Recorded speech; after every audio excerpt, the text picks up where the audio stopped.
sur la mécanique universelle. Alors aujourd'hui, nous sommes vendredi 20 mai 2022 et j'entame la lecture de ce livre écrit par Hervé Rousseau, Pour que sais-je, les religions aux presses universitaires de France. Donc je continue ma façon de faire, c'est-à-dire je lis, je découvre en même temps et je digresse ou je commente ce que je lis.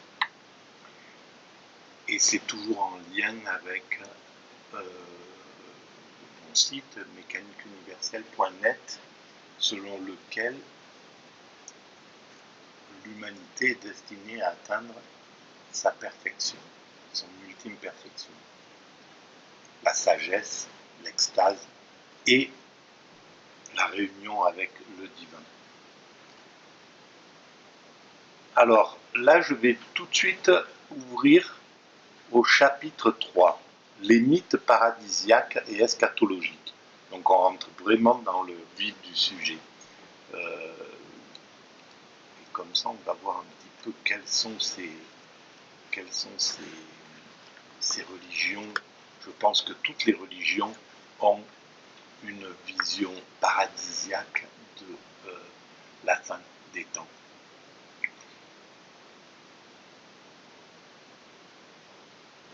Je pense que tous les grands mystiques ont eu cette intuition. Alors, l'intuition, c'est une chose, mais pour les religions, on est éclairé par le divin. C'est le divin qui envoie son message, qui donne les règles, qui éclaire le fondateur en fait, de ces religions, que ce soit Bouddha, Mohamed, Moïse, Jésus. Ils ont reçu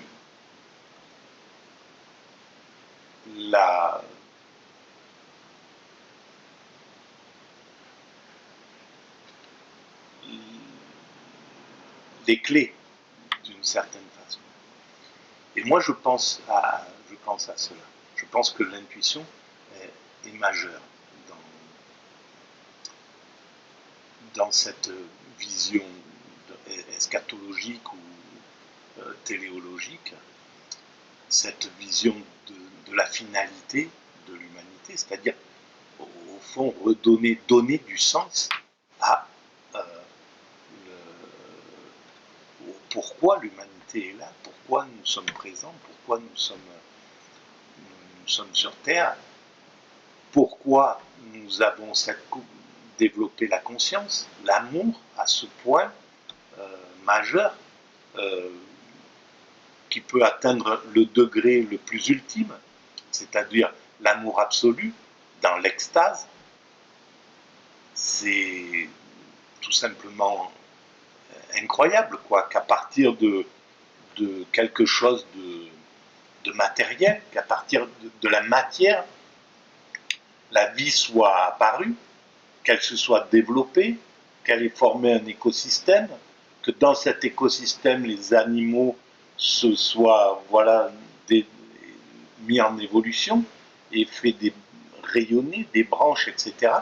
Qu'à un certain moment, l'homme apparaisse, sorte de cette lignée animale, et c'est là où ce que n'avaient pas encore à leur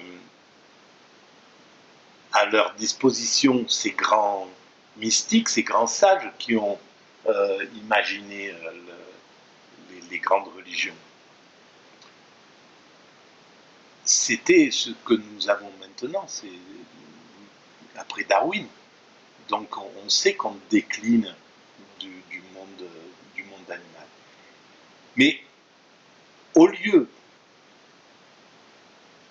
que cela détruise les intuitions spirituelles, à mon sens, et c'est ce que j'essaie de démontrer sur la mécanique universelle, ça les conforte, ça ça les renforce. En fait, nous sommes, oui, nous descendons, nous déclinons du monde animal, mais nous développons la conscience, la capacité de comprendre ce monde. On cherche et on ne peut pas s'empêcher de chercher. Il y a quelque chose dans l'organisation du vivant et de l'humanité qui fait que l'homme ne peut pas ne pas chercher à comprendre pourquoi il est sur Terre, d'où il vient, qui sommes-nous, où allons-nous, etc. C'est une obligation. On ne peut pas ne pas le faire. L'humanité est contrainte à ça. Justement, c'est ce qui nous distingue des autres primates. Et c'est ce qui fait que nous avons un rôle. On peut penser à ce moment-là que nous avons un rôle bien défini, celui de comprendre la création, peut-être de faire comprendre à ce principe créateur la création, peut-être, je ne sais pas, de l'éclairer. Ça serait un peu particulier que ce soit notre rôle. Mais je pense qu'au-delà de ça, le rôle de l'humanité, c'est d'atteindre le degré où il fusionne, où elle fusionne avec le divin, dans l'extase et dans la sagesse, donc dans la finalité de notre évolution.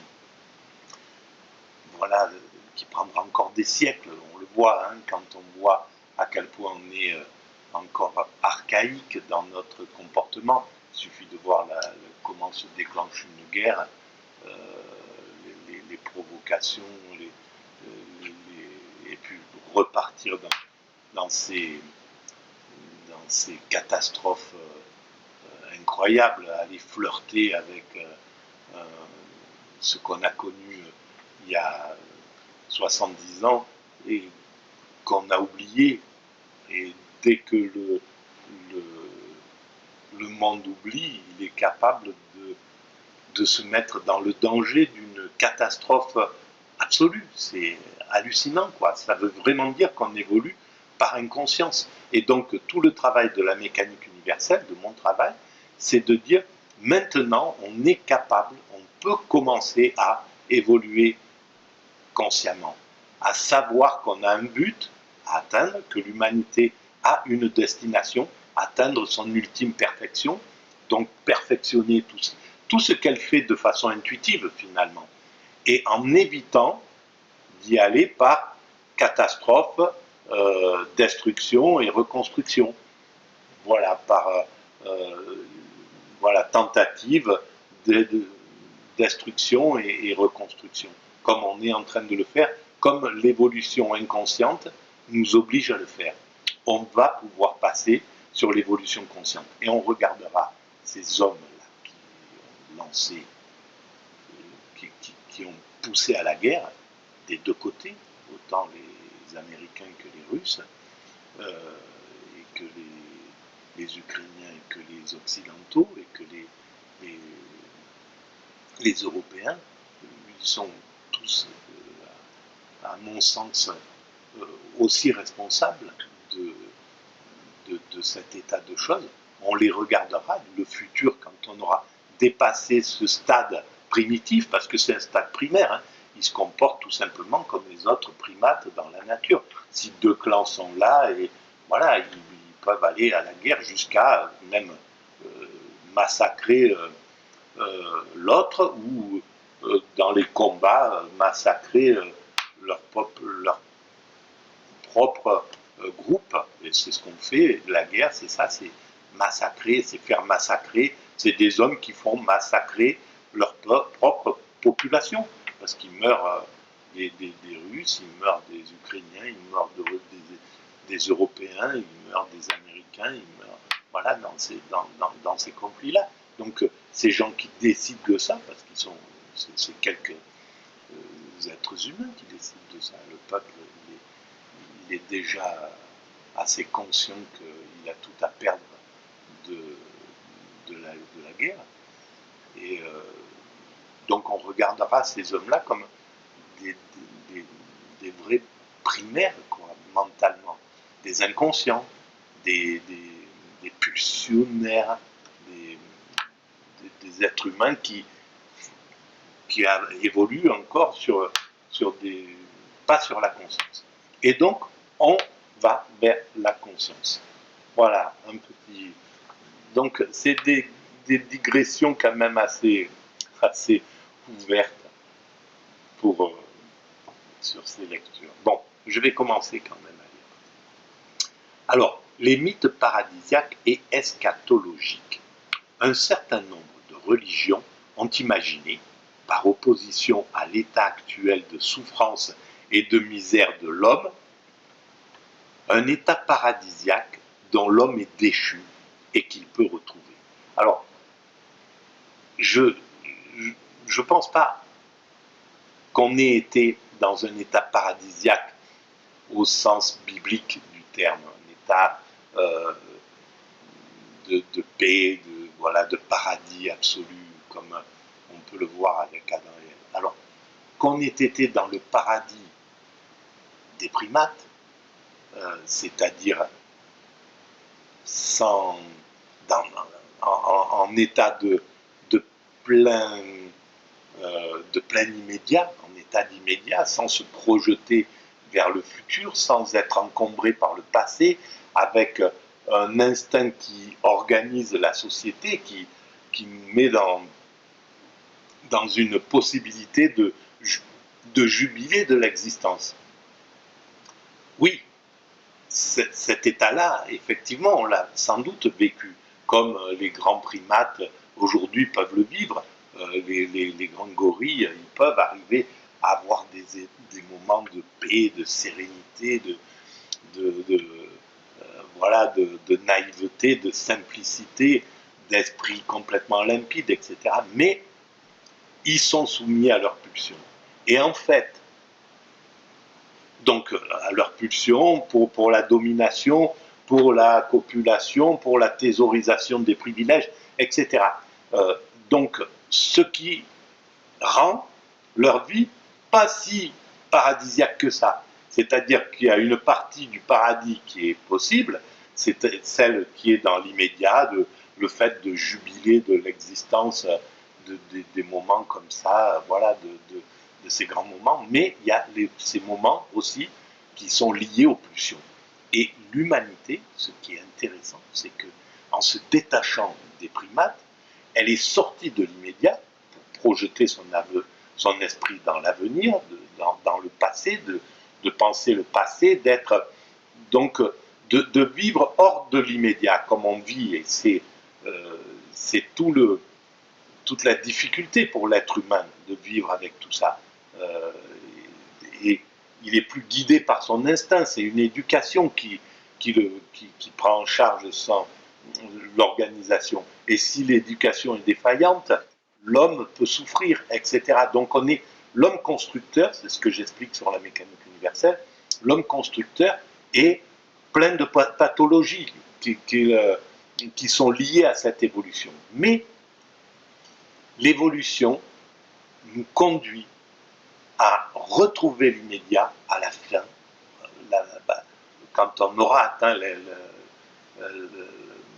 notre perfection, l'état de perfection, c'est-à-dire un état où l'organisation sociale sera parfaite, complètement universelle, la paix universelle régnera sur cette planète, les hommes auront réglé tous les problèmes écologiques, ils n'auront plus aucun impact sur la planète, donc ils n'auront plus aucun prédateur, ni humain, ni animal, ni quoi que ce soit, ils auront réglé tous ces problèmes-là, et donc pourront vivre un état de paradis, et vivre dans l'immédiat, donc, puisqu'il n'y aura plus rien à construire, tout sera construit, tout sera là, donc on n'aura pas besoin de projeter, on n'aura pas besoin de nos pulsions, de notre esprit de compétition, de posséder, puisque tout sera à portée de tout le monde, tout appartiendra à tout le monde, ça sera un système communautaire absolu.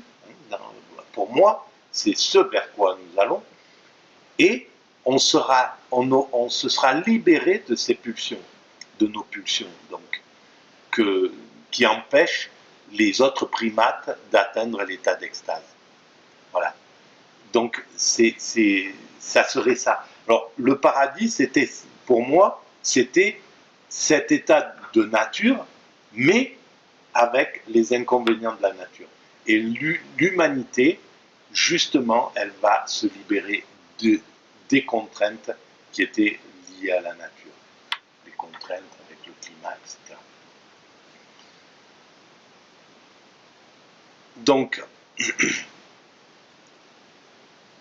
certaines sociétés primitives pensent qu'au temps mythique, l'homme vivait en communauté avec les dieux. Par suite d'une faute, les dieux ont quitté la terre et se sont retirés au ciel. Le temps de misère a commencé pour l'homme. Alors, rien ne dit que ce soit faux. Hein. Voilà, c'est difficile de croire cela, simplement parce qu'on n'a pas de vestiges qui peuvent attester de cette chose-là, mais qui dit que c'est pas la réalité. En tout cas, l'image était belle et il faut resituer cette conception il y a 3, 4, 5 000 ans. C'est incroyable quand même que l'homme ait pu penser un chemin et une vision téléologique aussi puissante. Et même un début de l'homme aussi intéressant symboliquement. Les ethnologues ont observé dans certaines peuplades des mouvements millénaristes qui montrent que la possibilité d'un retour à l'âge d'or a fait l'objet de convictions très réelles. Alors voilà, c'est pour la position cyclique, qui est aussi intéressante et équivalente à la vision linéaire des religions monothéistes. Un retour à l'âge d'or, que ce soit cyclique, c'est-à-dire on part par un état de corruption, voilà, le monde est dans un état de corruption, il s'améliore de plus en plus, il passe par l'âge de tout un tas d'âges, jusqu'à atteindre l'âge d'or, donc un âge de perfection, et à partir de là, il retombe dans la corruption, etc., etc. C'est l'équivalent, sauf que c'est cyclique, d'un mouvement qui part qui va vers l'apocalypse, c'est-à-dire le retour du divin sur terre. Le divin, pour les religions monothéistes, c'est l'amour absolu, le divin. Donc, si les lois de Dieu, les lois de l'amour absolu s'imposent sur terre, eh ben, on est dans cet état de perfection dont je parle. Donc, ces religions ont déjà compris intuitivement ou guidé par Dieu. Voilà, je pense que l'influence de Dieu, du divin, et bien sûr c'est très difficile d'y croire dans un monde aussi pragmatique, aussi matérialiste, où on croit que ce qu'on voit, on a besoin de preuves, etc. On ne peut pas imaginer tout ce qui est caché derrière, toutes les forces qu'on ne voit pas, tout l'inapparent de cette humanité. Pourtant, cet inapparent, il doit être là. Il n'y a pas, c'est beaucoup plus magique que ce qu'on peut imaginer. Simplement le fait que ce monde, il est construit d'atomes, d'un système qui est immatériel, en fait. C'est hallucinant qu'on soit fait d'immatériel nous-mêmes. Et c'est pourquoi il ne reste rien de nous une fois morts. Donc, c'est un noyau, autour d'un noyau, des cellules, des corpuscules qui s'agitent et qui donnent l'apparence de la matière. C'est quand même incroyable, cette chose-là. Donc, on est déjà dans quelque chose de magique, dans quelque chose où l'inapparent est beaucoup plus puissant que ce qu'on imagine dans cette chose-là. Seulement, le monde, et surtout le monde actuel, il nous oblige, il nous a détachés de, de cette vision spirituelle et voilà, de l'inapparent, du magique, etc., pour nous amener dans cette période-là. Et cette période, elle est fondamentale. Si on est dans cette période-là, c'est qu'il faut qu'on soit dans cette période-là. L'humanité ne se trompe pas. On doit être dans une période matérialiste qui a ses défauts et certainement ses qualités. On a besoin de cette période, d'être dans cette période-là pour évoluer. C'est une période nécessaire, comme pour l'évolution d'un être humain, il doit passer par l'âge d'enfance. Voilà, il doit avoir à un moment 5 ans, 6 ans, et être aussi simple dans son esprit qu'on peut avoir à cet âge-là. Voilà, et l'humanité doit aussi passer par telle période pour atteindre cet état d'âge qui serait un âge adulte. Hein. L'âge adulte, c'est le prochain, c'est l'âge de la responsabilité, de la prise de conscience de ce qu'on est, de ce qu'on fait. On va sortir de cette adolescence. Et on peut dire que ces chefs d'État, là, les Biden, les Poutine, etc., ce sont des adolescents. Ils sont en état d'adolescence, simplement, si on y réfléchit. Ils ne sont pas dans un état de maturité totale, parce que sinon, ils sauraient que pour l'évolution, on n'a pas besoin de passer par la destruction. On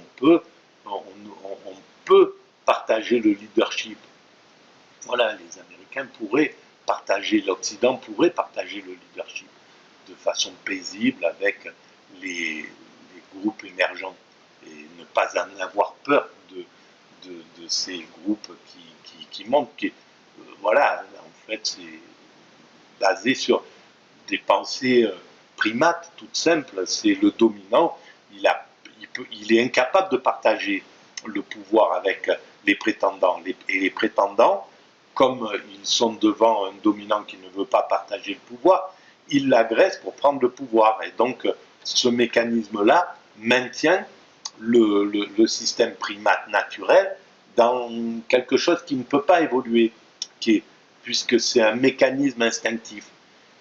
Nous, on est encore dans ce mécanisme-là, puisqu'on en a la preuve là. On pensait que l'humanité, elle allait vers son unification, puisqu'on venait de construire, voilà, le siècle passé avait construit toutes les structures pour fonctionner universellement. L'ONU, l'OMS, l'Organisation mondiale du commerce, de la santé, on a toutes les structures pour fonctionner universellement. Et donc, et en plus, on venait de faire la mondialisation, donc de vraiment ouvrir ce monde-là à ça. Et alors pourquoi l'Occident n'a pas voulu partager le leadership? Qu'est-ce qui fait qu'il a eu peur de dire si je partage, les Chinois, les Russes vont me bouffer et vont prendre le pouvoir, etc. Au lieu de penser, voilà, maintenant c'est fini, on sort du système impérialiste qui est un système primate, hein, tout simplement. C'est un système dominant qui impose ses volontés. Et donc là, au lieu d'avoir cet état d'esprit, l'état d'esprit primate a pris le dessus, et donc la peur, et donc la provocation, et donc le désir qui est verbalisé, tout simplement, le désir d'anéantir le prétendant, un des prétendants, puis l'autre, etc., pour garder l'hégémonie par peur, tout simplement, et par désir de profiter de l'hégémonie. Eh bien, ce problème-là est archaïque.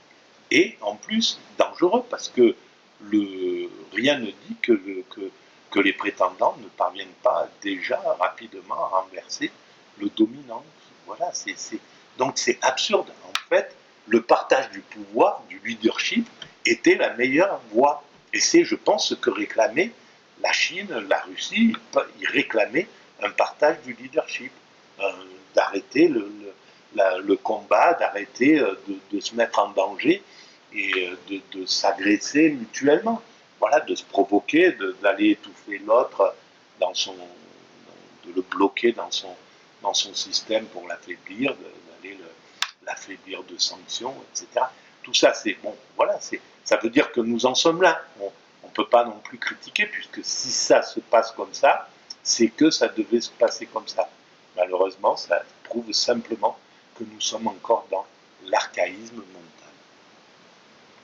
mental.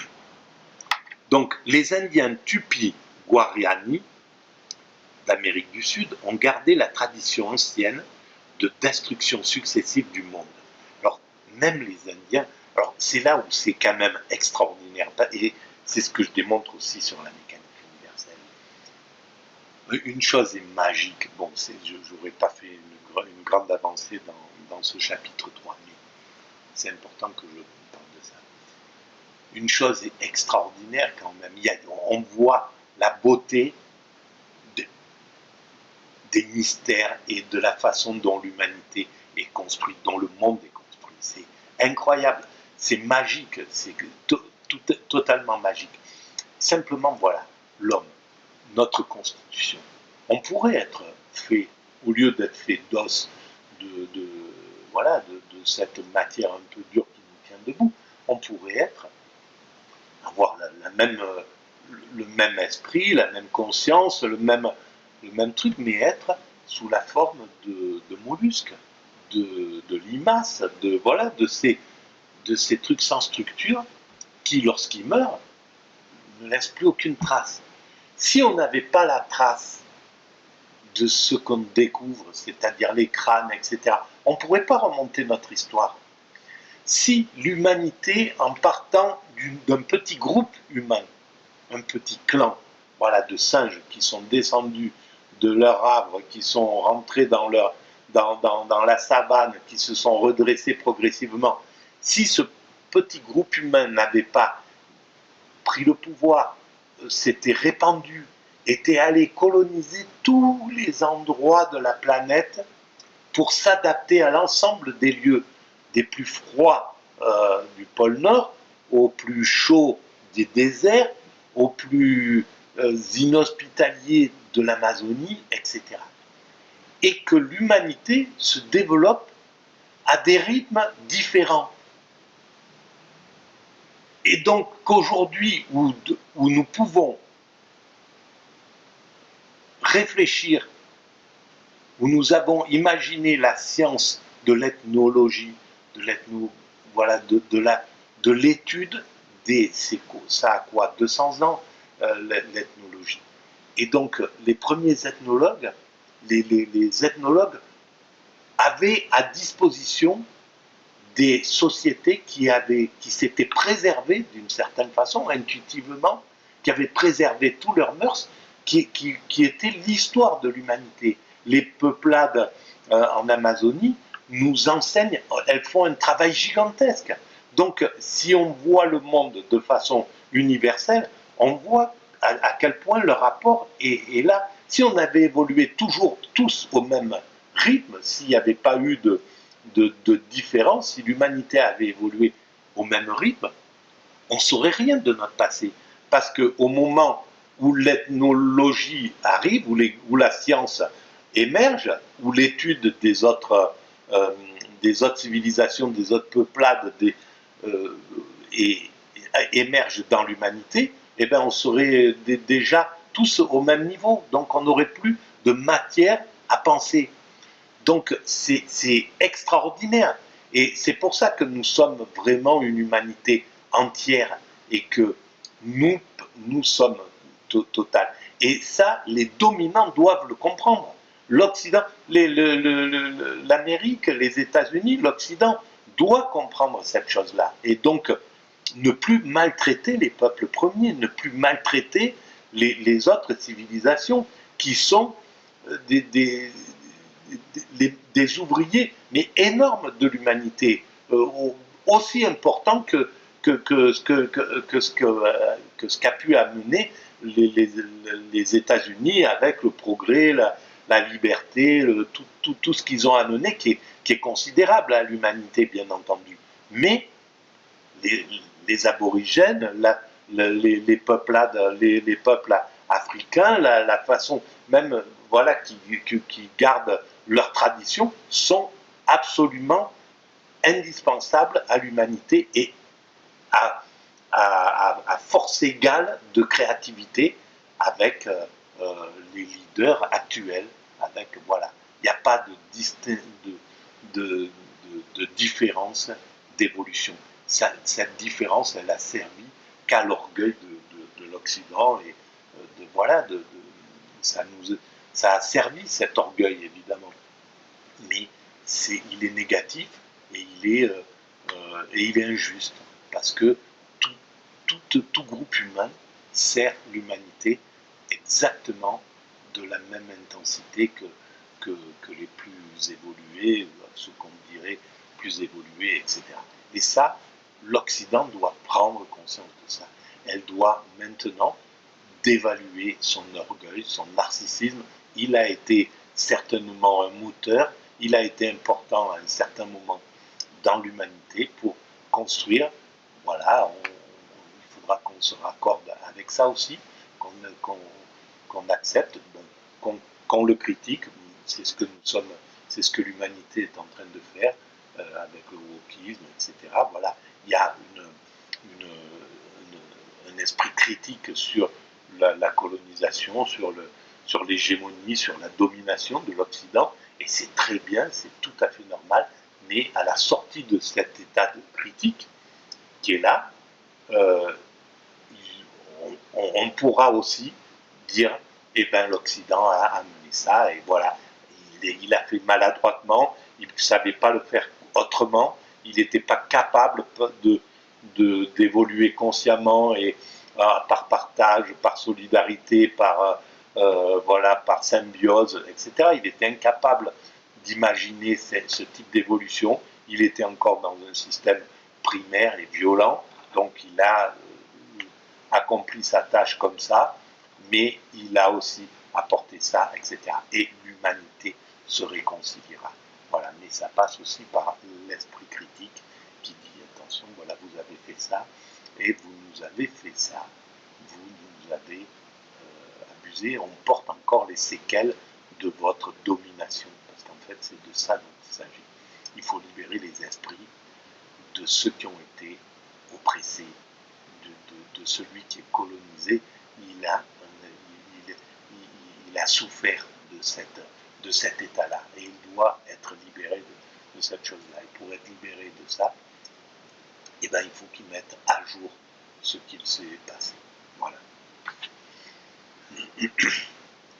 Donc, les Indiens Guarani avaient déjà cette vision. Donc, ça veut dire qu'elle était antérieure aux grandes religions. Ça veut dire que quand ils étaient encore, avant d'être repoussés dans dans l'obscurité de l'Amazonie, ils étaient dans des clans plus grands, etc. Parce qu'en fait, c'est ce mécanisme qui a poussé des groupes humains à aller s'installer dans des endroits inhospitaliers. Ils ont été peut-être chassés, ils ont peut-être été, il y a peut-être le système démographique les a poussés dans ces endroits. Peut-être c'était le désir d'aller connaître, mais ça veut dire qu'avant, ils étaient déjà dans le tronc commun de l'humanité, et dans ce tronc commun, il y avait déjà les fondements de cette vision eschatologique des destructions successives du monde et qui reviennent, etc. Et donc là, il y a encore un travail énorme à comprendre. Tout ça, il y a un travail qui est accompli. L'humanité fait un travail redoutable. Le nombre de chercheurs dans le monde, et plus on est nombreux, plus on va vers l'éducation, vers l'accès aux connaissances, et puis même des gens comme moi qui on ne fait aucune étude. Voilà, j'arrive au moment où l'humanité met tout à disposition avec Wikipédia, avec les bibliothèques, avec la télévision, quelqu'un comme moi n'aurait jamais pu sortir de sa condition de, de bas prolétariat et même d'esclavage, il faut le dire. C'était sans doute la lignée de mon existence, de mes ancêtres. Et ça aurait été impossible. Voilà, et maintenant on en est là. Donc il y a une puissance de réflexion dans l'humanité qui est incroyable et exponentielle. Et donc on comprendra tout ce qui se passe. On comprendra la logique, on saura exactement par où est passée l'humanité. Comment est arrivée la conscience de ces peuples qui vivent, par exemple, les Guaranis. Mais il faut préserver tout cela, il faut les aimer, il faut les choyer, il faut les protéger, il faut, etc. Il faut protéger chaque peuple premier qui résiste actuellement, qui résiste pour donner le meilleur de lui-même. Quand ils auront donné tout ce qu'ils ont à donner, je pense qu'on arrivera. Ils accepteront que l'humanité soit une sorte d'universalité et qu'on soit similaire. Voilà. Peut-être, hein, c'est mon intuition. Je ne sais pas si c'est vrai. Alors, mais il pense qu'il est possible d'échapper à la catastrophe en se réfugiant dans la terre sans mal. On vit à certaines époques des tribus entières partir des confins du Paraguay à la recherche de ce pays merveilleux où se sont réfugiés les héros d'autrefois, où le gibier se laisse prendre, où les plantes poussent toutes seules, où les vieillards rajeunissent, où enfin règne l'immortalité des débuts du monde. Mais c'est incroyable qu'ils aient pu penser. Voilà, la spiritualité, elle est extrêmement maltraitée. Ce monde matérialiste maltraite depuis quelques décennies, depuis, on va dire, 30, 40, 50, 60 décennies, on maltraite le religieux. C'est nécessaire aussi, c'est vrai, il faut que, voilà, c'est le même principe animal dont je parlais, c'est-à-dire un dominant. Quand le religieux dominait, il oppressait malgré tout le scientifique un peu. Il était beaucoup moins oppressif que ce qu'on peut imaginer. On diabolise le spirituel, on diabolise les religions. Elles ont fait beaucoup plus de bien et elles étaient beaucoup plus ouvertes que ce qu'on peut imaginer aujourd'hui, que ce qu'on donne à penser. Donc, mais malgré tout, voilà, il y avait cette domination. Celui qui était dominant, c'était le religieux. Et il obligeait le scientifique à dire non, non, elle ne tourne pas. Mais pourtant, elle tourne. Voilà. Elle condamnait. Elle était quand même dure. Et évidemment, quand le scientifique a pris le pouvoir sur le religieux, c'est très récent, c'est pas. Eh ben, il a fait la même chose. Voilà, il a mis au rencard l'ancien dominant, et comme chez les primates, le dominant, il est allé se cacher dans un coin, manger un peu sa rancœur en 1901, et quand la laïcité a pris le pouvoir, il a essayé de résister, comme les autres primates, il a essayé de se battre un peu, puis il a vu que c'est fini, il avait perdu la force, et un autre dominant était arrivé, et voilà. Et après, tout doucement, dans l'histoire, chez nos frères, chez nos cousins et nos frères primates naturels, et ben tout doucement, le dominant, il est au début maintenu à distance, et puis tout doucement, il revient et il réintègre le groupe, dans une position inférieure, mais ils réintègrent le groupe. On va être dans ce truc-là, on est un peu là-dedans. Voilà, la science, elle accepte la religion et l'intérêt de la religion. De plus en plus de scientifiques s'intéressent à ça, et tout doucement, on avance là-dedans. Oh mon Dieu, je viens de me rendre compte que, bon, enfin, bref. Voilà, ben, je vais arrêter là pour cette discussion. Merci de votre écoute, à très bientôt. Voilà, on continuera.